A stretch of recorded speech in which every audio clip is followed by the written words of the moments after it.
Namaku Rian. Usia 25 tahun. Aku baru saja diterima bekerja sebagai teknisi mesin di sebuah pabrik tekstil tua yang terletak di pinggiran kota. Tapi warga sekitar lebih sering menyebutnya pabrik mati. Bangunannya besar, tua, dan dipenuhi lumut di bagian luar.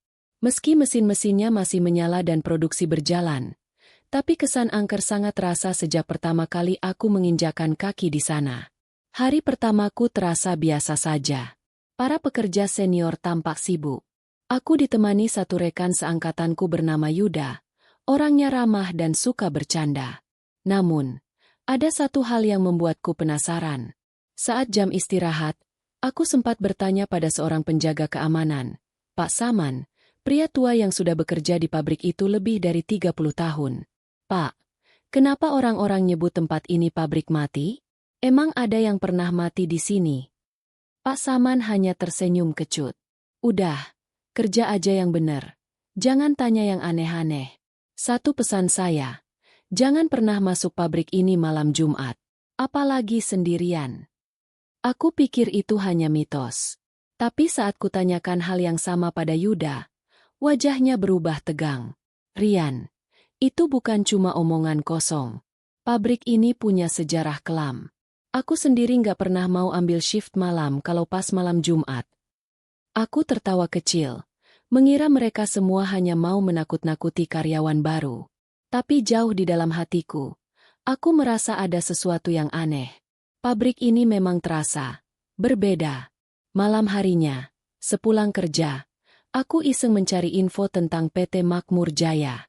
Tidak banyak yang bisa ditemukan, kecuali satu berita tua tahun 1997 tentang insiden kecelakaan kerja yang menyebabkan kematian salah satu buruh. Tidak dijelaskan detailnya, hanya disebut tersangkut mesin pemintal. Dan sejak malam itu, entah kenapa, aku mulai bermimpi buruk. Mimpi tentang seseorang yang wajahnya tidak terlihat, tubuhnya berlumur darah, dan berdiri tepat di depan mesin tempat aku biasa bekerja. Keesokan harinya aku kembali masuk kerja dengan perasaan tak nyaman. Mimpi aneh semalam masih membekas. Saat melewati mesin pemintal, mesin tua yang berderit dan berdebu, aku otomatis menoleh, seakan ada yang memanggil, tapi tak ada siapa-siapa. Mas Rian, suara Yuda memecah lamunanku. Jangan terlalu dekat sama mesin itu, apalagi kalau lagi bengong. Katanya, dia bisa narik orang yang terlalu lama mandangin. Aku tersentak. Dia. Yuda tertawa canggung. Iya, maksudku, mesin itu. Udah kita ke ruang kontrol. Pak Mandor lagi nyari kita. Di ruang kontrol, kami diberi tugas untuk memeriksa jalur kelistrikan lantai 2, yang konon sudah lama tidak digunakan. Katanya sih karena jalurnya tidak efisien, tapi anehnya, semua kabel dan mesin di sana masih aktif. Saat kami naik ke lantai 2, lorong-lorongnya sunyi dan berdebu. Lampu-lampunya menyala tapi berkedip-kedip. Bau lembab dan besi tua memenuhi udara. Di ujung lorong, ada satu ruangan yang terkunci rapat dengan gembok berkarat. Di pintunya tertempel stiker pudar bertuliskan, tanda peringatan 2 dilarang masuk. Area non-operasional. Tapi hal yang membuat bulu kuduku berdiri adalah bau darah samar yang tiba-tiba tercium begitu mendekati pintu itu. Aku dan Yuda saling pandang. Lu nyium sesuatu? Tanyaku pelan. Yuda mengangguk perlahan. Iya, kayak bau besi karatan, tapi amis. Tiba-tiba, duk, duk, duk. Pintu tua itu bergetar dari dalam. Seolah ada sesuatu yang menggedor dari baliknya. Kami langsung mundur panik. Yuda menarikku turun tanpa banyak bicara. Sesampainya di bawah, ia berkata dengan nada serius. Rian, jangan naik ke lantai 2 lagi. Dan kalau bisa, jangan pernah tanya-tanya soal masa lalu pabrik ini. Gua udah lihat terlalu banyak yang kena. Malam harinya di kos, aku kembali mimpi buruk. Kali ini lebih jelas. Seseorang memakai seragam buruh. Wajahnya hancur. Ia menunjuk ke arah lantai 2, sambil berbisik. Balaskan dendamku. Mereka belum membayar. Aku terbangun dengan keringat dingin. Di luar jendela, Terdengar suara. Duk, duk, duk. Seperti pukulan keras. Dari dalam tembok. Hari ketiga di pabrik terasa lebih berat dari sebelumnya. Suasana makin terasa aneh. Orang-orang terlihat gugup. Dan aku menyadari satu hal. Hari ini malam Jumat. Yuda tampak gelisah sejak pagi. Gue izin gak lembur. Yan. Pokoknya malam Jumat. Gue gak mau ada di sini setelah maghrib. Aku heran. Tapi memang, setelah azan maghrib berkumandang, pabrik mulai terasa lebih sunyi dari biasanya. Banyak pekerja buru-buru pulang. Pak Mandor, yang biasa cerewet dan galak, justru tak terlihat seharian. Katanya sakit. Yang tersisa di pabrik malam itu hanyalah beberapa orang di ruang kontrol dan seorang wanita tua bagian kebersihan bernama Bu Sumarni. Aku baru bertemu Bu Sumarni saat sedang mengambil kopi di ruang pantry. Wajahnya penuh keriput, matanya tajam, dan ada getaran suara yang membuat merinding saat ia berbicara. "Kamu baru ya, Mas?" Tanyanya sambil mengepel lantai. "Iya, Bu. Rien." "Masih belum tahu ya? Siapa yang suka mondar-mandir malam Jumat di lantai 2? Aku tercekat. "Bu, maksudnya siapa?" Ia berhenti mengepel. Menatapku lama. Namanya Mbak Lastri. Buruh lama. Dulu dia kerja di bagian pemintalan. Meninggalnya. Tragis. Tangannya masuk ke mesin. Tapi katanya, bukan kecelakaan. Ada yang sengaja dorong dia. Aku merinding. Apa yang terjadi setelah itu, Bu? Sejak itu, setiap malam Jumat, arwahnya balik ke pabrik. Gak cuma buat cari keadilan, tapi juga untuk cari pengganti. Kalimat itu menghantamku. Tapi sebelum aku bisa bertanya lebih jauh, lampu di koridor mati mendadak. Ceklek. Ruangan langsung gelap.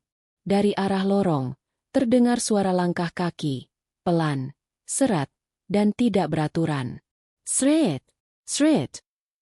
Aku menoleh ke arah lorong, dan di bawah redupnya cahaya lampu darurat, aku melihat bayangan wanita berambut panjang berdiri diam di depan ruang pemintal. Mataku terpaku. Bayangan itu tak bergerak, tapi terasa seperti menatap langsung ke arahku. Jarak kami terlalu jauh untuk melihat jelas, tapi tubuhku langsung gemetar. Bu Sumarni mendekat perlahan, dan berbisik. "Sudah waktunya dia datang. Jangan menatap balik, Mas. Jangan." Malam itu menjadi awal dari segalanya. Setelah kejadian penampakan di lorong, aku pulang dengan tubuh menggigil. Tapi ternyata, teror baru saja dimulai. Di kos, aku kembali bermimpi. Kali ini lebih nyata. Aku berada di pabrik, di lantai 2, di depan ruangan tua yang sebelumnya terkunci. Dalam mimpi itu, pintu terbuka perlahan, dan dari dalam keluar wanita berambut panjang, wajahnya rusak seperti tercabik mesin. Ia menatapku dan berkata pelan, "Katakan, siapa yang mendorongku? Aku ingin mereka bayar. Semua, semua." Aku terbangun dengan napas memburu. Keringat membasahi punggung. Pagi itu suasana pabrik lebih sepi dari biasanya. Kabarnya semalam salah satu staf keamanan, Mas Rojak, dilarikan ke rumah sakit karena kerasukan. Katanya ia melihat wanita berdiri di samping ruang kontrol. Padahal saat itu ia sendirian. Yuda menemuiku. Wajahnya tegang. "Gue nggak kuat. Yan. Mau resign." Tiap malam Jumat makin parah. "Lo tahu nggak?" Mas Rojak bilang dia lihat Lastri. Dia bilang, arwahnya belum tenang. Ada dendam yang belum selesai. Aku mulai merasakan beban yang tidak terlihat. Rasa ingin tahu bercampur rasa takut. Sore itu, saat pulang lebih awal, aku iseng mampir ke warung dekat pabrik. Penjualnya seorang bapak tua, Pak Karno, yang ternyata dulu pernah kerja sebagai mandor sebelum pensiun. Saat aku menyebut nama Lastri, wajahnya langsung pucat. Kamu dengar nama itu dari mana?" "Dari Bu Sumarni. Katanya dulu ada buruh mati di pabrik." Pak Karno terdiam cukup lama sebelum akhirnya berbisik. "Lastri itu buruh rajin, tapi sering dimarahin sama mandor waktu itu, Pak Dharma. Orangnya kejam, suka main tangan. Lastri pernah lapor ke HRD karena dilecehkan. Tapi nggak ada yang bela dia. Malam itu, dia disuruh lembur sendirian. Katanya jatuh sendiri ke mesin. Tapi banyak yang bilang dia didorong. Dan kamu tahu, Rian, tubuhnya nggak utuh waktu ditemukan. Tangan kirinya hilang. Dan anehnya, tangannya tak pernah ditemukan sampai sekarang. Aku merinding. Pak Karno melanjutkan dengan suara lirih. Lastri nggak butuh dikasihani. Nak, dia butuh kebenaran. Tapi hati-hati, yang menggali masa lalu, bisa ikut terkubur di dalamnya. Malam itu aku pulang dengan kepala penuh pikiran. Mimpi, penampakan, cerita lama, semuanya mengarah ke satu nama, Lastri. Dan saat aku membuka pintu kos, kudapati secari kertas di lantai. Entah dari mana datangnya. Tertulis dengan tinta merah. Cari tangan kiriku, atau kau jadi gantinya. Aku menatap secari kertas bertuliskan merah itu berulang-ulang. Cari tangan kiriku, atau kau jadi gantinya. Tulisan itu seperti bukan tinta. Warnanya lebih gelap, seperti darah yang sudah mengering. Aku langsung menutup pintu dan mengunci semua jendela kos. Tapi malam itu, suara aneh mulai terdengar dari atap, seperti suara kuku mencakar eternit. Cek, cek, cerertete. Aku tidak bisa tidur. Mimpi buruk tentang Lastri kembali datang. Kali ini, tangannya menjulur ke arahku, hanya tangan kirinya, seperti ingin meraih, atau menarikku masuk ke dalam sesuatu yang gelap dan dalam. Aku mendatangi kembali Bu Sumarni di pabrik, saat jam istirahat. Apa maksudnya tangan kiri Lastri belum ditemukan? Tanyaku buru-buru. Bu Sumarni terlihat terkejut. Lalu pelan-pelan menarikku ke belakang gudang. Mas Rian, kamu sudah terlalu jauh masuk. Tapi kalau memang mau bantu, kamu harus tahu satu hal. Ia membuka ikat lehernya dan mengeluarkan kalung berisi potongan logam berkarat. Ini, satu-satunya bagian mesin pemintal yang disimpan diam-diam. Waktu kami bersihkan setelah kejadian Lastri, logam ini bau amis, dan di sela-selanya, ada serpihan kuku manusia. Aku mual mendengarnya.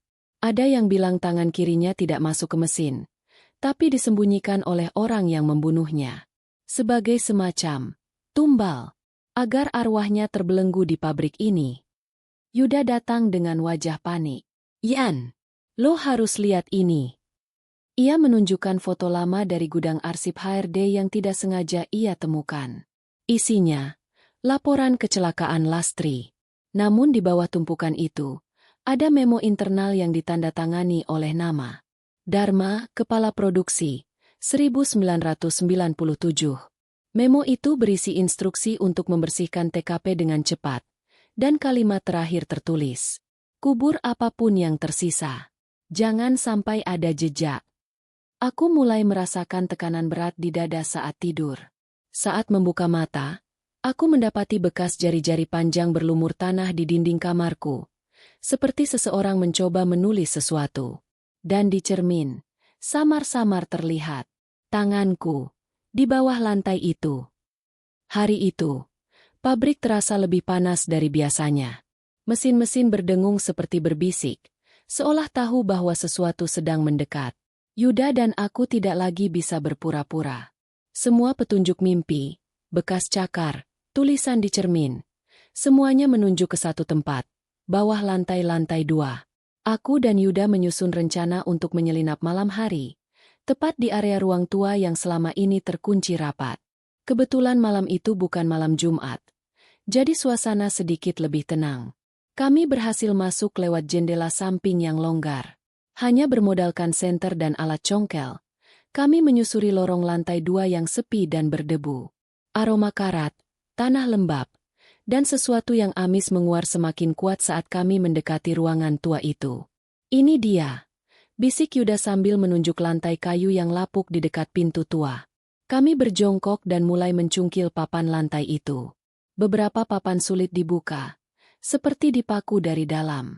Tapi setelah hampir 1 jam, kami menemukan tanah hitam bercampur debu halus berwarna merah gelap. Yuda menggali dengan tangan gemetaran. Tak lama kemudian, terdengar bunyi keras. Kerak! Tangannya menyentuh sesuatu. Kami membeku. Yuda menariknya perlahan. Dan yang keluar dari balik tanah itu adalah sepotong tulang lengan kiri, masih terbungkus sisa-sisa kain seragam pabrik. Aku merinding. Lalu dari dalam lubang itu, keluar bau busuk menusuk hidung. Bersamaan dengan itu, terdengar suara desahan dari lorong belakang. Tangaanku. Kami sontak menoleh. Dan di ujung lorong, berdiri sosok wanita berambut panjang, tubuhnya rusak separuh, dan hanya memiliki tangan kanan. Ia tak berjalan, melainkan melayang perlahan ke arah kami. Kembalikan tanganku. Sekarang. Lampu senter kami mati seketika. Ruangan gelap. Udara membeku. Aku berusaha keras membaca doa. Yuda gemetar sambil memeluk tulang itu. Dalam kondisi kalut, kami meletakkan tulang tersebut di lantai, lalu lari sekuat tenaga keluar dari ruang itu. Pihak manajemen menemukan lantai terbongkar dan tulang manusia di dalamnya. Polisi datang. Berita cepat menyebar. Namun, tidak ada satupun yang mengakui adanya karyawan bernama Lastri di dokumen resmi pabrik. HRD bilang, nama Lastri tidak pernah ada dalam data kami. Tapi aku tahu, dia pernah ada. Dan dia belum selesai. Malam itu, aku bermimpi lagi. Kali ini Lastri tersenyum. Tapi hanya sebentar. Karena di belakangnya, muncul bayangan dua pria. Satu memakai topi mandor, satu lagi memakai seragam rapi. Lastri berkata pelan. Mereka masih hidup. Mereka yang membunuhku. Dan belum membayar. Setelah penemuan tulang tangan kiri itu, suasana di pabrik berubah drastis. Banyak pekerja memilih berhenti. HRD mengklaim itu hanyalah sisa tulang binatang. Namun semua orang tahu, Lastri telah kembali. Aku mulai menyelidiki lebih dalam. Berbekal nama Pak Dharma dari memo lama yang ditemukan Yuda, aku mencoba mencari keberadaan mantan kepala produksi itu. Dari obrolan dengan Pak Karno, mantan mandor tua, ku dapat satu petunjuk. Dharma nggak mati. Rian. Dia pensiun awal setelah kejadian itu. Kabarnya sekarang tinggal di kampung istrinya, di desa Blok Asem. Dengan alasan cuti 2 hari, aku dan Yuda menuju desa itu. Daerahnya terpencil, hanya bisa dicapai lewat jalan sempit yang becek dan dikelilingi hutan. Kami akhirnya menemukan rumah tua yang dikelilingi pagar bambu. Di dalamnya tinggal Pak Dharma, yang kini renta dan sering duduk di kursi roda. Namun begitu melihat kami, ia langsung ketakutan. Kalian dari pabrik.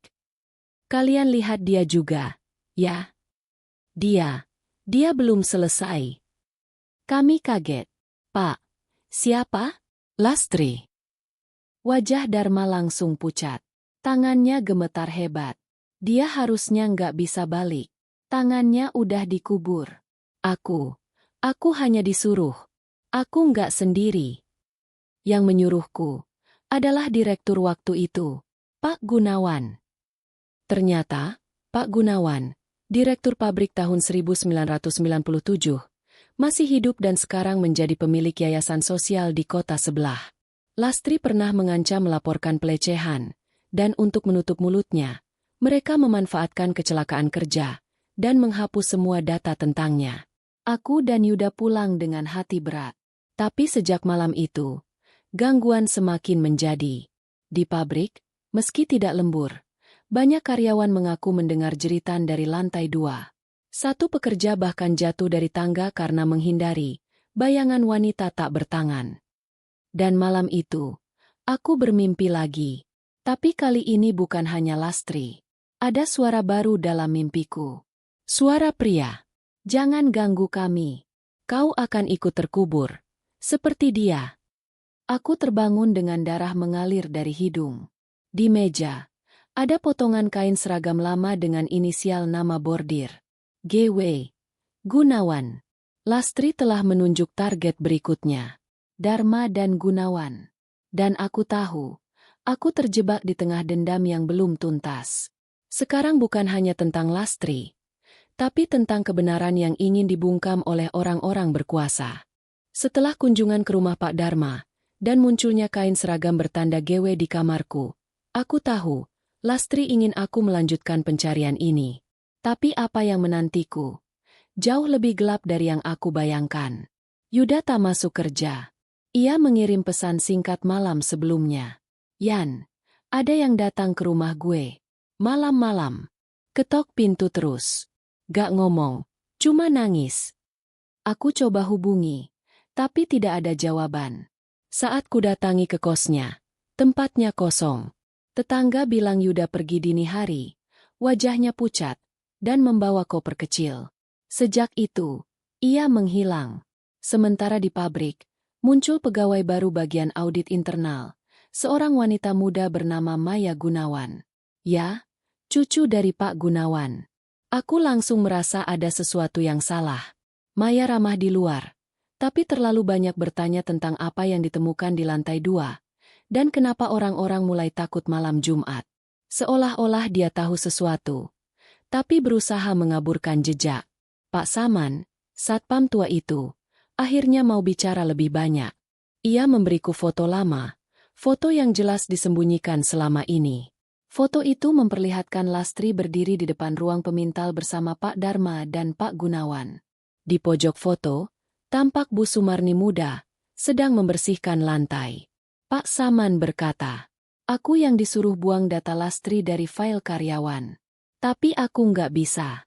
Aku simpan satu fotonya. Aku tahu dia mati nggak wajar, dan aku tahu, dendamnya belum akan selesai, sampai semua yang terlibat, dihukum. Pabrik mulai bergemuruh lagi. Di CCTV, beberapa pegawai melihat sosok wanita merangkak di langit-langit lorong, menjatuhkan darah dari atas. Seorang pegawai shift malam, Mas Heri, ditemukan pingsan di toilet dengan luka cakaran di dada dan kata, saksi, tergores di pintunya dari darah. Malam itu, Maya mendatangiku secara pribadi. Mas Rian, aku tahu kamu menyelidiki tentang Lastri. Tapi hati-hati. Apa yang kamu kejar bisa menghancurkan banyak orang. Aku menatap matanya. Kalau memang benar kakek kamu terlibat, kamu nggak mau bantu menyelesaikan semua ini? Maya terdiam sejenak. Lastri tidak hanya ingin kebenaran, dia ingin balas dendam. Dan dendam tidak akan berhenti hanya pada pelaku pertama. Setelah pertemuanku dengan Maya, pikiranku makin kacau. Antara percaya dan curiga, apakah dia benar-benar ingin membantu, atau justru sedang melindungi keluarganya? Hari itu juga, aku didatangi diam-diam oleh Bu Sumarni. Wajahnya serius, lebih pucat dari biasanya. Mas Rian, ikut saya sebentar. Jangan bilang siapa-siapa. Ia membawaku ke gudang paling belakang. Gudang lama yang jarang dipakai sejak kebakaran kecil beberapa tahun lalu. Bau kayu terbakar masih terasa. Di dalamnya, tersembunyi di balik lemari besi tua, ia mengeluarkan sebuah buku catatan kulit hitam yang tampak sudah sangat lama. Ini buku catatan Lastri. Saya simpan diam-diam sebelum semuanya disita waktu kejadian. Dia menulis banyak tentang pelecehan, tekanan kerja, dan Bu Sumarni menelan ludah, lalu melanjutkan tentang rencana Pak Gunawan untuk menyingkirkannya secara halus. Halaman-halaman pertama penuh dengan curhatan Lastri yang pilu. Bagaimana ia merasa dikucilkan. Ancaman halus dari atasan. Kalau kamu masih banyak bicara, kamu bisa terpeleset sendiri nanti. Namun yang paling mengejutkan ada di halaman terakhir.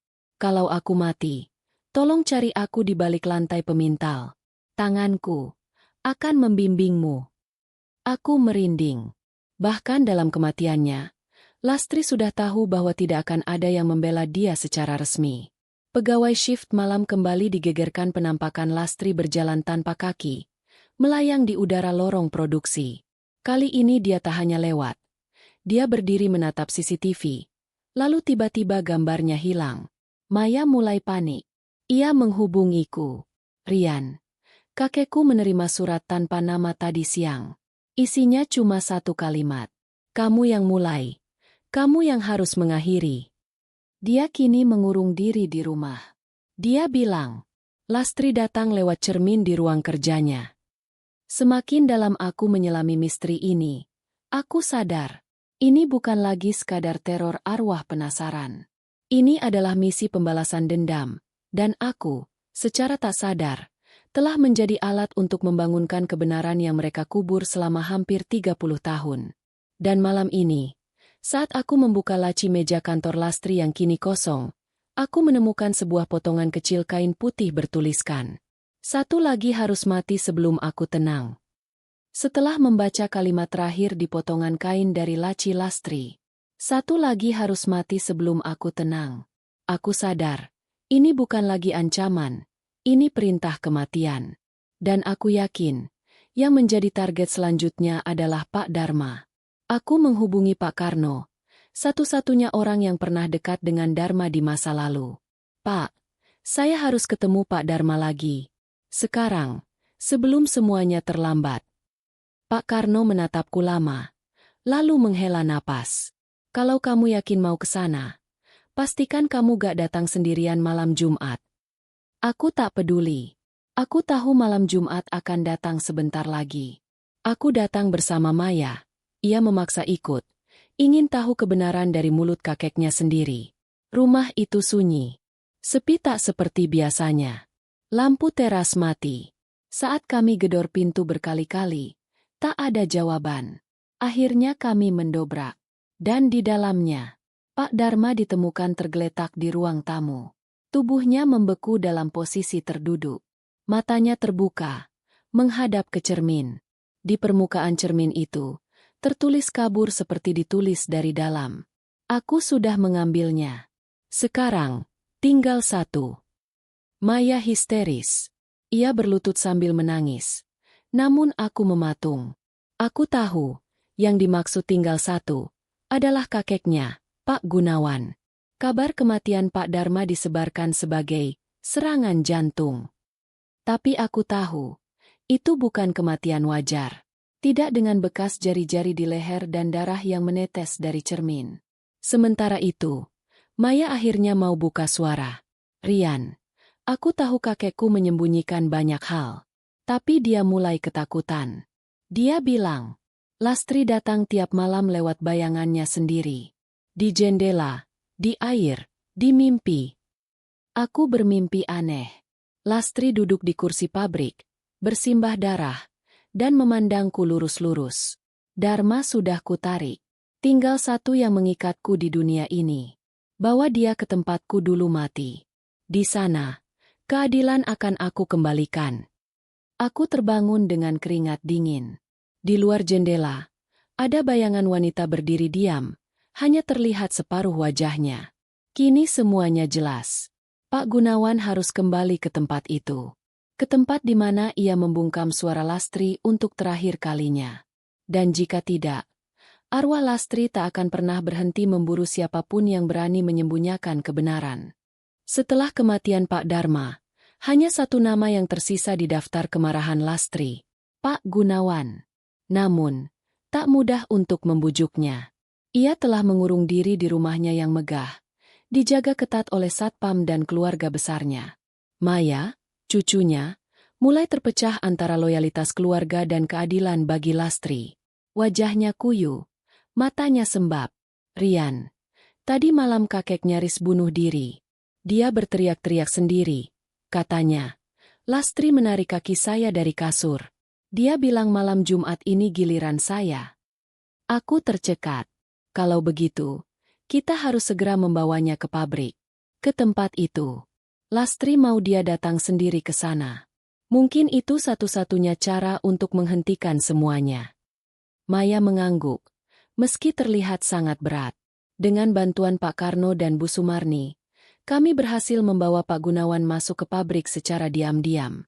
Tubuhnya lemah, wajahnya penuh ketakutan. Ia terus berkata, "Aku gak dorong dia. Aku cuma suruh Dharma. Aku cuma ingin dia diam. Dia terlalu banyak tahu." Kami menuntunnya perlahan menuju lantai 2, ke ruang tua tempat kematian Lastri dulu terjadi. Bau menyengat langsung tercium saat pintu dibuka. Lampu berkedip pelan, seperti merespon kehadiran seseorang yang ditunggu. Bu Sumarni mengeluarkan benda kecil dari tasnya, potongan seragam Lastri, yang dulu ia simpan diam-diam.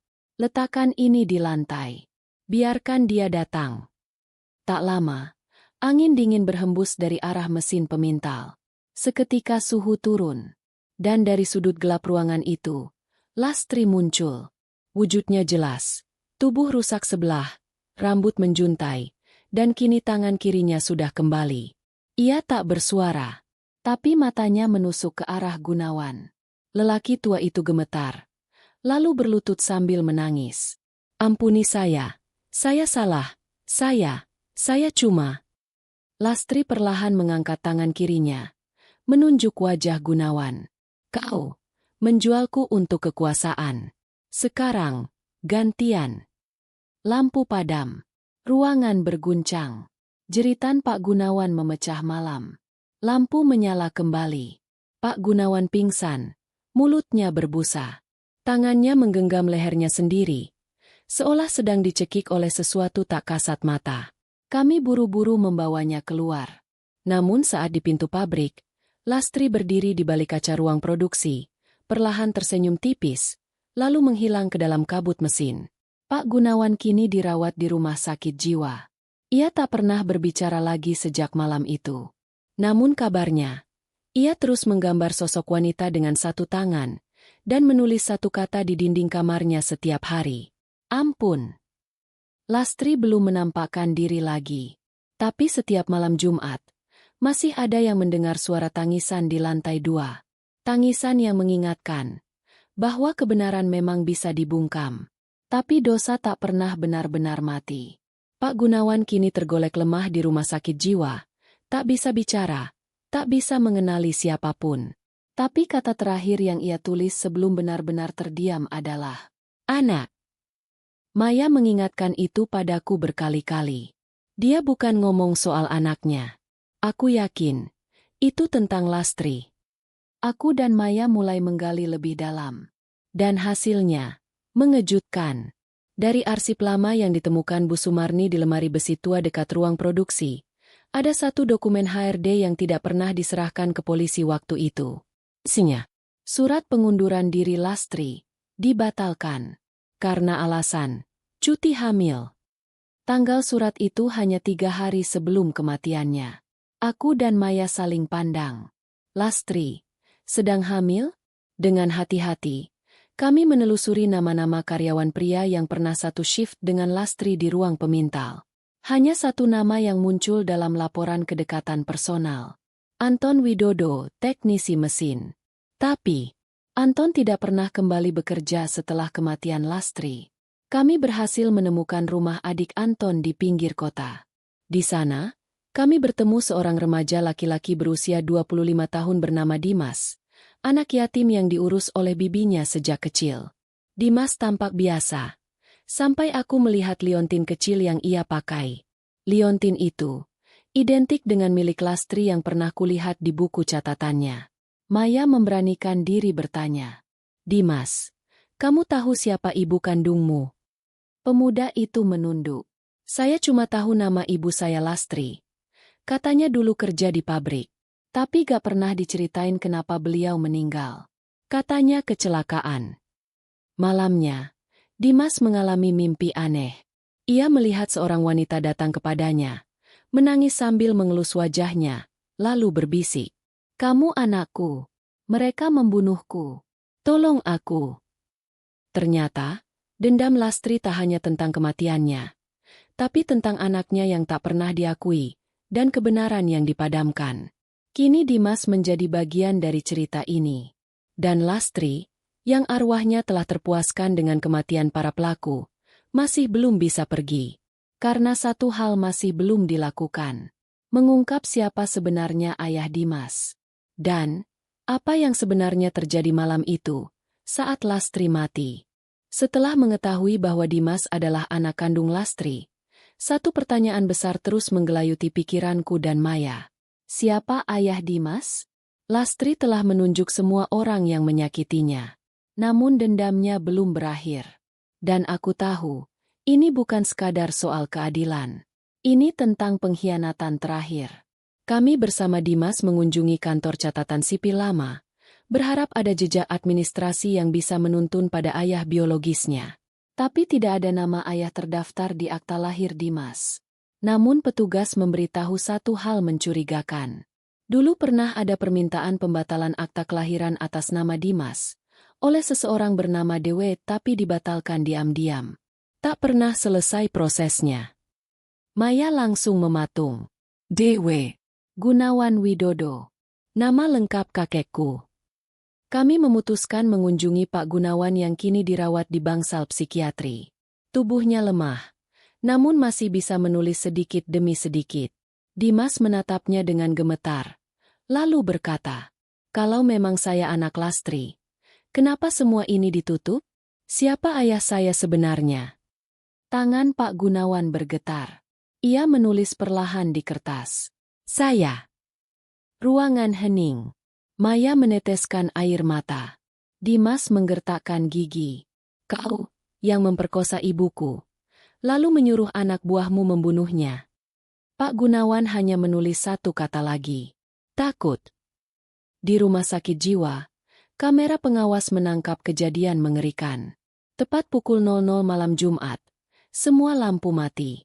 Dan dari rekaman hitam putih, terlihat sosok Lastri berjalan ke arah ranjang Gunawan. Ia menunduk, menyentuh wajah lelaki tua itu. Lalu, seluruh monitor meledak bersamaan. Ketika suster masuk, Pak Gunawan sudah tak bernyawa. Wajahnya menegang, membeku dalam ekspresi ketakutan paling dalam. Dendam Lastri akhirnya selesai. Semua pelaku yang menganiaya, membungkam, dan mengkhianatinya telah mendapatkan balasannya. Namun, satu warisan ditinggalkan. Dimas, kini ia harus hidup membawa nama ibunya dan luka masa lalu yang tidak pernah ditulis dalam sejarah pabrik. Tapi malam itu, Dimas bermimpi. Lastri datang. Kali ini tak menangis, hanya tersenyum. Ia mengelus rambut Dimas dan berkata, "Kamu kuat, Nak. Ceritaku sekarang adalah milikmu." Kematian Pak Gunawan secara misterius di bangsal rumah sakit jiwa menandai berakhirnya para pelaku utama yang terlibat dalam tragedi Lastri. Namun, kengerian di pabrik belum berhenti. Pekan setelah kematian Gunawan, seorang pekerja malam ditemukan pingsan di toilet, dengan wajah pucat dan mata terbuka lebar seperti melihat sesuatu yang amat menakutkan. Ia hanya menggumam satu kalimat sebelum tak sadarkan diri. "Dia, bukan Lastri, dia lebih kecil." Aku bertemu Bu Sumarni yang kini mengaku sering mendengar suara anak kecil menangis dari ruang produksi lama setiap malam Jumat. Padahal sebelumnya tidak pernah ada suara itu. Aku tahu suara Lastri. Tapi ini bukan dia, Mas Rian. Ini suara bocah. Aku dan Maya, yang masih berhubungan dekat dengan Dimas, mulai curiga. Apakah mungkin ada korban lain yang tidak pernah diungkap? Dimas mulai mengalami mimpi berulang. Dalam tidurnya, ia melihat dirinya berlari di lorong gelap pabrik, lalu melihat seorang anak kecil perempuan menangis sambil menunjuk ke arah salah satu mesin besar. Dimas berkata dalam mimpinya. Anak itu berkata, "Aku jatuh. Aku nggak bisa keluar." Kami memutuskan mencari arsip kecelakaan kerja lama. Dan benar saja, di antara tumpukan laporan yang sempat ditumpuk acak, ada satu laporan yang pernah dihapus dari sistem. Karyawan magang, usia 12 tahun, kecelakaan fatal di area mesin sablon. Korban, Nia Ramadhani. Tanggal, 14 Februari 1996. Penyebab kematian tidak dicatat. Jenazah diklaim keluarga. Tidak dilaporkan ke Dinas Ketenagakerjaan. Ketika kami mencoba menelusuri alamat keluarga korban di laporan, ternyata alamat tersebut tidak pernah ada. Dan saat bertanya pada warga sekitar pabrik, tidak ada yang pernah mengenal nama Nia. Pak Saman, satpam tua yang sudah hampir pensiun, berkata pelan. "Dulu memang pernah ada bocah cewek, kerja bantu ibunya bersih-bersih mesin. Tapi sejak kejadian itu, semua disuruh diam," katanya. Lastri bukan satu-satunya korban. Malam itu, Dimas pergi sendirian ke pabrik tanpa sepengetahuan kami. Ia merasa dipanggil oleh suara dalam mimpinya. Kami panik saat menyusul ke sana. Dan ketika tiba, kami menemukannya berdiri diam di depan mesin sablon tua. Matanya kosong. Tangannya menunjuk ke bawah. Kami mengikuti arah telunjuknya dan menemukan lempengan logam lantai yang sedikit terangkat. Saat dibuka, bau busuk menyengat keluar. Dan di sana, tulang kecil milik anak perempuan masih mengenakan sisa pita merah di tengkoraknya. Ternyata, Lastri bukan satu-satunya yang disakiti dan dikubur secara diam-diam di pabrik itu. Ada jiwa lain, lebih muda, yang tidak pernah dicari, tidak pernah diakui. Kini, setelah keadilan untuk Lastri ditegakkan, giliran Nia menuntut pembebasannya. Dan pabrik Makmur Jaya belum bisa tidur tenang. Penemuan jasad anak perempuan bernama Nia di bawah mesin sablon tua membuat semua pihak terkejut. Namun anehnya, pihak manajemen pabrik justru memilih diam dan membantah penemuan itu. Itu hoax. Tidak ada bukti resmi. Semua ini hanya cerita untuk menakuti karyawan. Padahal, malam itu, kami semua melihatnya sendiri. Sejak ditemukan, hampir tiap malam Jumat, pabrik menjadi neraka hidup. Mesin menyala sendiri.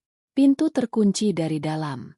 Dan CCTV merekam bayangan anak kecil berlari sambil tertawa, lalu menghilang di balik lorong. Pegawai mulai jatuh sakit. Salah satu operator ditemukan pingsan, dengan bekas tangan mungil mencengkeram lehernya, dan kata, "main," tergurat di lengan kirinya. Dimas, yang sebelumnya terhubung dengan arwah ibunya Lastri, kini mulai didatangi Nia dalam mimpinya. Tapi kali ini, sosok Nia tak lagi menangis, melainkan marah. Dalam mimpi itu, Nia memegang pita merahnya yang berlumuran darah, lalu berkata, "Aku mau main, sama semuanya, selamanya." Kami mendatangi Bu Sumarni. Wajahnya kini sangat tua, jauh lebih lelah dari sebelumnya. Dengan suara pelan dan mata berkaca-kaca, ia akhirnya mengaku, "Aku tahu soal Nia." Waktu itu, ibunya Nia, Bu Rika, memohon-mohon agar anaknya diizinkan bantu bersih-bersih. Karena suaminya meninggal, dia butuh uang. Tapi, Nia jatuh ke mesin, dan Pak Gunawan perintahkan semua yang tahu, tutup mulut, termasuk aku.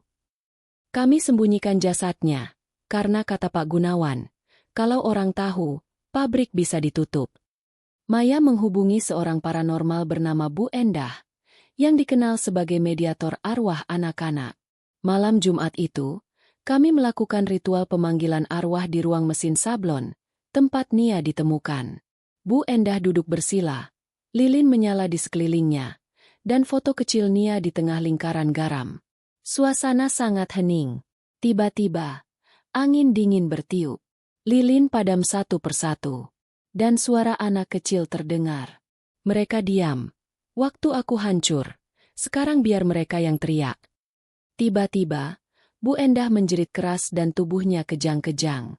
Dari mulutnya keluar suara yang bukan suara wanita tua itu, melainkan suara kecil dan melengking. "Aku mau semuanya." Ritual gagal. Bu Endah tak sadarkan diri. Sejak itu, ia hanya bisa tertawa-tawa sendiri di kamarnya, sambil menyebut nama, "Nia, Nia, Nia." Kini jelas, dendam Nia lebih kejam dari Lastri. Karena ia tidak hanya ingin keadilan. Ia ingin teman bermain, dari dunia orang hidup. Dan kutukan pabrik Makmur Jaya belum berakhir, justru baru dimulai. Setelah ritual gagal yang membuat Bu Endah tak sadarkan diri, suasana di pabrik benar-benar mencekam. Manajemen diam. Media mulai melirik. Tapi tak ada yang bisa memberi jawaban. Satu hal pasti, arwah Nia tidak seperti Lastri. Ia tak hanya menuntut keadilan. Ia ingin teman, bahkan menarik jiwa orang hidup ke dunianya. Pekerja malam mulai mengundurkan diri satu persatu. Laporan kehilangan kesadaran, kerasukan, hingga histeria massal terjadi hampir tiap malam Jumat. Dan puncaknya terjadi saat seorang teknisi baru bernama Galih tiba-tiba menghilang dari ruang kontrol. Ia ditemukan keesokan paginya, terkurung dalam mesin sablon, dengan tubuh terlipat mustahil. Di dinding dekat tubuhnya, tertulis dengan darah, "Aku suka yang diam." Bu Sumarni, yang kini makin lemah dan lebih sering melamun, akhirnya bicara pelan saat menjenguk Dimas. "Dulu, Waktu Nia masih kecil, dia sering bilang gini, kalau mati nanti, aku mau rumah sendiri di dalam pabrik. Biar bisa main terus. Aku pikir itu cuma ucapan anak-anak. Ternyata, dia sungguh-sungguh. Maya mengusulkan sesuatu yang ekstrim. Rian, kita nggak bisa terus gini. Lastri sudah tenang. Tapi Nia tidak. Kita harus coba satu hal terakhir. Dimas, kamu harus bicara langsung dengan arwahnya. Dia mungkin hanya mau bicara dengan orang yang bisa ia percaya. Dimas menolak pada awalnya. Tapi setelah melihat Galih mati dengan mengenaskan, dia mulai luluh. Kami kembali ke ruang sablon. Tanpa dukun, tanpa paranormal. Hanya kami bertiga. Aku, Maya, dan Dimas. Dimas membawa pita merah milik Nia, serta boneka kecil dari sisa barang-barangnya yang ditemukan di bawah lantai. Ia duduk di tengah, menutup mata, dan berkata pelan, Nia, kalau kamu dengar, ini aku, Dimas. Aku bukan musuhmu. Tapi kamu harus berhenti. Udara mulai dingin. Mesin menyala sendiri. Terdengar suara tawa, lalu suara tangisan, dan kemudian, suara kecil di dekat telinga kami. Aku capek sendirian. Dimas menangis.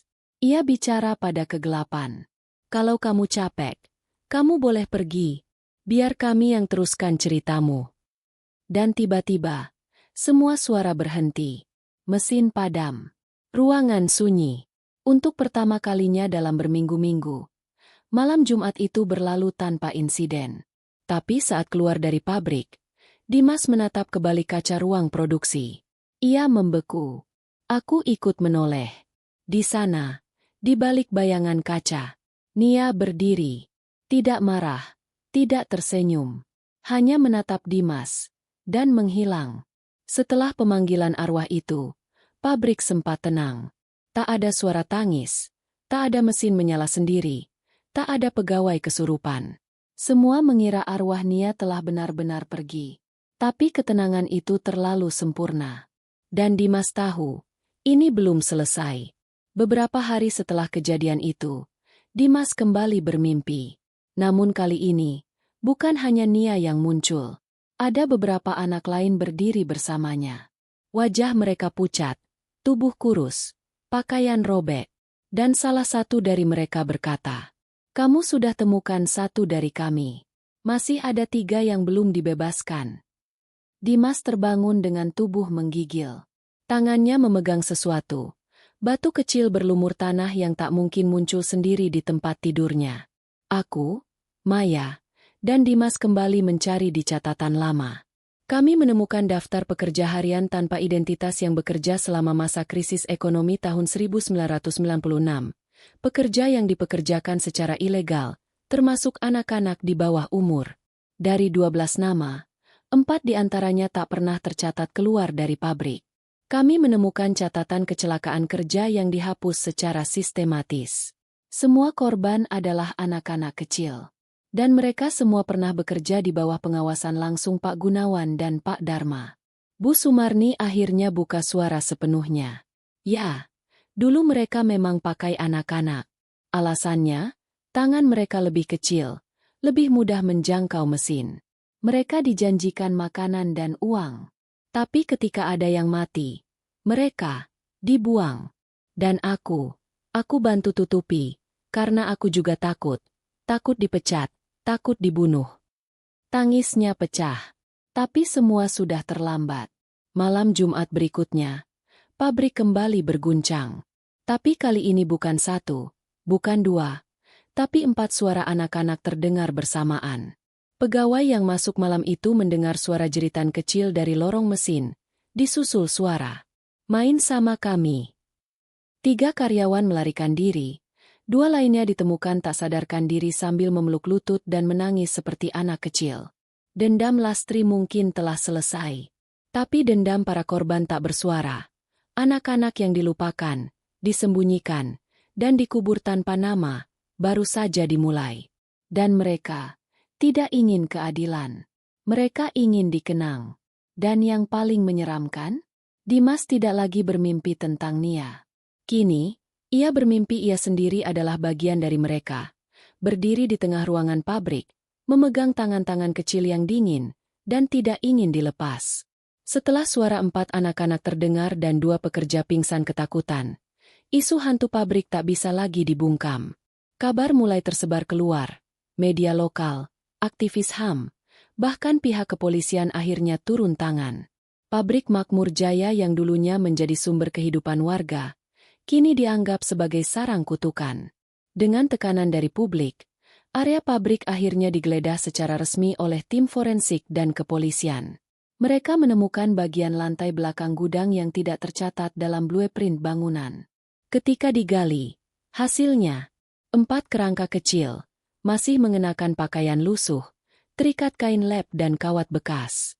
Salah satu kerangka ditemukan dengan peluit mainan di tangan. Yang lainnya, masih memiliki nama tag lusuh bertuliskan, Adik Wawan. Pabrik Makmur Jaya langsung disegel. Dimas, yang sebelumnya hanya dikenal sebagai keturunan Lastri, kini muncul di berbagai media sebagai saksi kunci dan penyambung cerita para korban. Dalam sebuah wawancara TV lokal, ia berkata pelan, "Mereka nggak mau balas dendam. Mereka cuma mau ditemukan.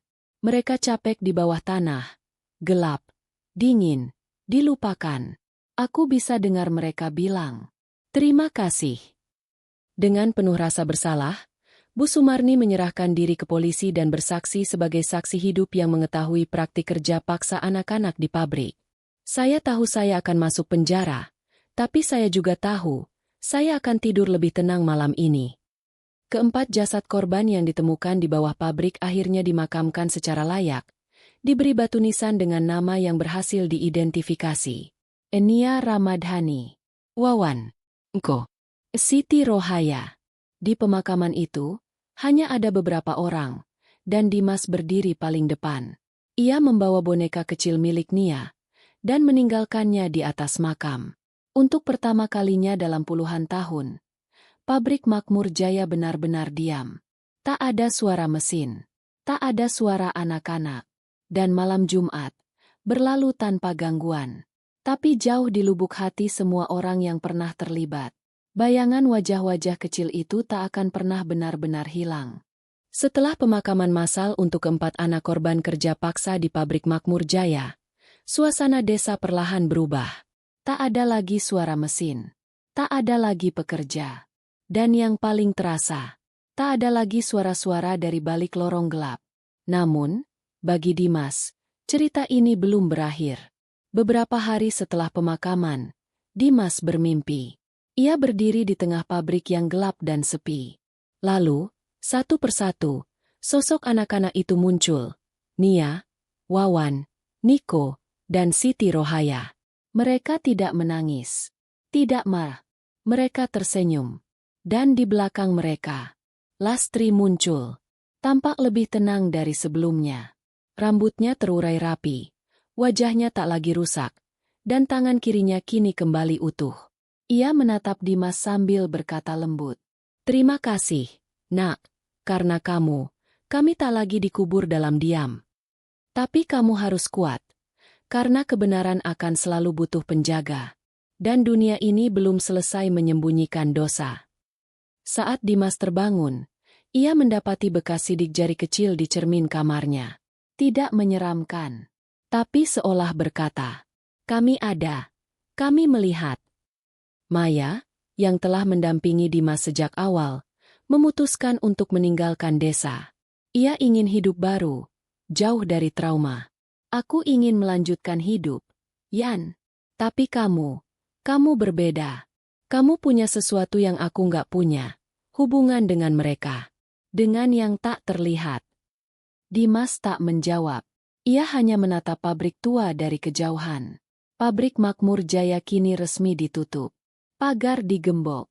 Gedungnya terbengkalai. Namun warga setempat enggan mendekat. Mereka bilang, saat malam Jumat, masih terdengar suara roda mesin yang berputar sendiri. Dan seseorang bersenandung lagu anak-anak. Dendam itu mungkin telah usai. Namun kebenaran yang dikubur selama puluhan tahun akan tetap hidup dalam ingatan. Dimas kini tinggal sendirian di rumah peninggalan ibunya. Setiap malam Jumat, ia menyalakan lilin, meletakkannya di depan jendela, dan berbisik. "Selamat malam, semoga tenang di sana." Dan dalam hembusan angin malam, terdengar bisikan halus.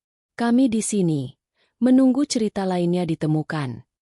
Sudah sebulan sejak pabrik Makmur Jaya resmi ditutup dan disegel permanen oleh pihak berwenang. Seluruh warga mulai melanjutkan hidup. Namun satu rumah masih menyalakan lilin setiap malam Jumat. Rumah Dimas. Baginya, ini bukan ritual menyeramkan, tapi bentuk penghormatan. Dimas kini bekerja sebagai sukarlawan untuk lembaga advokasi buruh kecil dan korban eksploitasi kerja. Ia menulis, berbicara di forum, dan mendampingi keluarga yang mengalami kehilangan mirip seperti ibunya dulu. Namun diam-diam, setiap kali malam datang, Dimas masih bisa merasakan tatapan dari balik kegelapan. Suatu hari, seorang wanita muda bernama Laras datang mengetuk pintunya. Ia seorang wartawan independen yang tertarik menulis dokumenter tentang tragedi Makmur Jaya. "Saya dengar semua cerita tentang pabrik ini dari arsip polisi. Tapi, ada satu hal yang tidak saya temukan. Nama para anak itu di data nasional. Seolah mereka memang tidak pernah ada." Dimas menghela napas. "Itu karena mereka sengaja dihapus. Dianggap tidak penting. Dan itu sebabnya aku tetap di sini." Laras memutuskan menginap untuk mengamati ritual kecil yang Dimas lakukan setiap malam Jumat. Saat lilin dinyalakan, dan Dimas mulai membaca doa pelan, Laras merekam dengan kameranya. Namun tiba-tiba, cahaya lilin bergoyang. Angin dingin bertiup. Dan di layar kamera, Laras melihat bayangan samar anak-anak kecil berdiri di balik jendela. Mereka tak menatap ke dalam. Mereka menatap langsung ke arah kamera. Laras menjatuhkan kameranya dan menatap Dimas dengan gemetar. "Apa itu tadi? Apa kau lihat?" Dimas menatap keluar jendela dan hanya tersenyum kecil. "Mereka cuma ingin dilihat. Itu saja." Mereka yang mati tidak akan meminta lebih dari pengakuan. Tapi mereka yang dilupakan akan terus menampakkan diri, sampai dunia ingat bahwa mereka pernah ada. Dimas tak lagi takut, karena kini, ia bukan korban. Ia adalah penjaga kisah. Dan saat Laras memutar rekamannya kembali di malam hari, ia mendengar satu suara kecil, tak terekam di tempat lain, hanya di video itu. "Terima kasih sudah melihat kami." Setelah kejadian aneh di rumah Dimas, Laras tak bisa tidur nyenyak. Rekaman video yang ia bawa dari rumah Dimas mengandung suara-suara yang tidak bisa dijelaskan secara logika. Dan yang paling mengganggu, dalam salah satu frame, muncul nama-nama yang tidak pernah disebut oleh Dimas maupun warga desa. Nur Aini, Hasan, Aldi. Dengan rasa penasaran yang makin kuat, Laras mulai menelusuri data. Ia kembali ke kota, membuka kembali arsip kecelakaan kerja dan laporan buruh dari tahun 90-an. Ia menemukan pola aneh. Beberapa pabrik tekstil di daerah lain juga memiliki catatan hilangnya pekerja harian usia muda. Semua laporan menghilang di tahun yang sama, 1996. Semua pabrik itu memiliki direktur yang pernah bekerja di lingkaran perusahaan besar. Salah satunya, Makmur Jaya. Laras menemui Dimas dan menunjukkan temuannya. "Aku pikir cerita ini sudah selesai, Dim. Tapi ternyata, kamu bukan satu-satunya. Pabrik ibumu hanya bagian dari jaringan." Dimas termenung, lalu perlahan berkata, "Itu sebabnya arwah mereka belum benar-benar pergi." Malam Jumat itu, Dimas menyalakan lilin seperti biasa. Namun kali ini, ia tidak sendirian. Laras duduk di sampingnya. Ia membuka buku catatan kosong, berharap bisa mendapatkan petunjuk dari mereka. Tiba-tiba, angin dingin bertiup. Pena di atas meja bergerak sendiri, menggurat tulisan di halaman pertama buku itu. "Indrajaya, Karawang, gudang belakang." Tulisan berhenti. Lilin padam. Ruangan kembali sunyi. Apa yang dianggap sebagai akhir, ternyata baru permulaan. Kisah Lastri dan anak-anak yang dikubur di Makmur Jaya. Makmur Jaya hanyalah satu kepingan kecil dari dosa besar industri kelam di masa lalu. Dan kini, Dimas dan Laras punya satu tujuan. Menyusuri satu persatu jejak korban yang dilupakan. Membebaskan jiwa-jiwa yang masih terkurung di tempat-tempat sepi. Yang tak pernah benar-benar kosong. Petunjuk yang ditulis oleh tangan tak terlihat di buku Laras mengarah ke sebuah pabrik tua di Karawang. Pabrik Indra Jaya Tekstil. Pabrik itu sudah lama ditutup. Warga sekitar menghindarinya, terutama saat malam hari. Dulu sempat ada yang buka usaha penyimpanan barang di sana, kata Pak RT setempat. Tapi setelah 3 orang hilang tanpa jejak, tempat itu ditinggalin. Sekarang, dibiarkan membusuk. Dimas dan Laras menyelinap ke dalam pabrik tua itu. Gedungnya penuh lumut, debu, dan sisa alat-alat berat. Namun bagian yang paling mencekam adalah gudang belakang, tempat yang disebutkan dalam tulisan gaib sebelumnya. Begitu pintu gudang dibuka, hawa dingin langsung menyeruak. Bau anyir darah lama masih terasa. Dan di tengah ruangan kosong, terdapat kursi besi berkarat, diikat rantai, seperti pernah digunakan untuk menyiksa seseorang. Laras mencoba merekam isi ruangan dengan kameranya.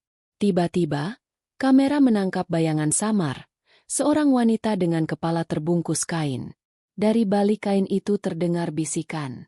Kami diseret, disiksa, dibungkam. Dimas menoleh ke arah sudut ruangan. Tak ada siapapun. Tapi dinding itu memiliki bekas darah lama yang tak pernah hilang.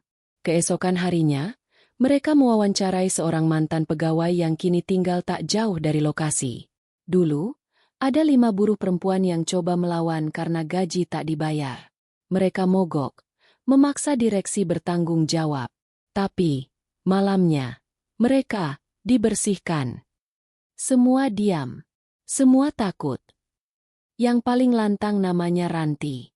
Sejak saat itu, nama-nama mereka tak pernah muncul lagi. Malam itu, Dimas dan Laras kembali ke gudang untuk merekam suasana malam Jumat. Mereka menyalakan lilin, dan Dimas memanggil dalam hati. Jika kalian mendengar, beritahu kami. Kami ingin membantu. Tiba-tiba, angin berputar cepat. Lilin padam. Dan di sekeliling mereka, muncul bekas telapak tangan berdarah di dinding-dinding. Laras menggigil. Ia membaca suara rekaman kameranya. Balaskan, kami. Ternyata, bukan hanya anak-anak yang dibungkam. Buruh dewasa pun pernah diseret dan dikubur dalam sunyi. Dan kali ini, mereka tidak hanya ingin ditemukan. Mereka ingin perhitungan. Gudang belakang pabrik Indra Jaya Karawang kini bukan lagi sekadar bangunan tua. Ia adalah saksi bisu kebiadaban yang selama puluhan tahun dikubur dalam sunyi. Dan malam itu, Dimas dan Laras menyaksikan langsung kebenaran yang selama ini ditutupi dengan beton, gaji harian, dan berita-berita palsu. Saat larut malam, lilin yang mereka nyalakan kembali padam dengan sendirinya. Udara menjadi dingin. Kamera Laras mulai bergetar meski tak disentuh. Dan di tengah ruangan, muncul 5 sosok perempuan. Tubuh penuh luka. Salah satu dari mereka melangkah paling depan. Suaranya tenang, tapi menembus tulang. Namaku Ranti. Aku yang pertama, yang dibungkam, karena bersuara. Kami tidak menuntut belas kasihan. Kami hanya ingin dunia tahu bahwa kami pernah hidup, bahwa kami pernah melawan, dan bahwa mereka membunuh kami. Ranti menunjuk ke arah sudut lantai, di bawah tumpukan karung kosong. Dimas dan Laras membongkarnya, dan menemukan lubang kecil yang ditutup papan dan tanah. Saat digali, mereka menemukan tulang belulang 5 tubuh yang dikubur tanpa peti, tanpa tanda. Kuburkan kami dengan nama. Jangan biarkan kami jadi angka.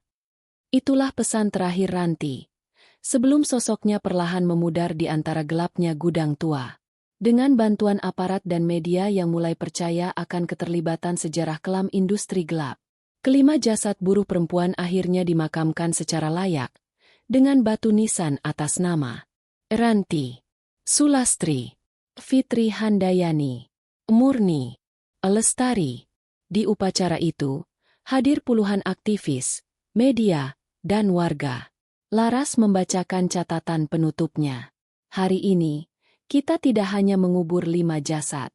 Kita mengangkat kembali suara mereka yang selama ini dibungkam oleh uang, kekuasaan, dan ketakutan. Beberapa hari setelah pemakaman, Laras menemukan sebuah foto lama di dalam dompet ibunya. Foto hitam putih seorang wanita muda berdiri di depan pabrik Indrajaya. Di belakang foto tertulis, "Untuk adikku Ranti. Suatu saat nanti, dunia akan tahu." Tertanda, Rika. Laras terdiam. Ia menyadari satu hal. Dia adalah keponakan dari Ranti, buruh yang dibunuh karena membela hak. Darah itu masih mengalir dalam dirinya. Pabrik itu kini benar-benar kosong. Tapi cerita mereka tidak lagi terpenjara di dalam tembok. Karena selama masih ada yang mau mendengar, selama masih ada yang mau menulis, jiwa-jiwa itu tidak akan sia-sia. Dan Dimas pun tahu, tugasnya belum selesai. Masih banyak suara yang menunggu untuk ditemukan. Masih banyak pabrik yang sunyi, yang mungkin menyimpan teriakan-teriakan terakhir dari mereka yang dilupakan.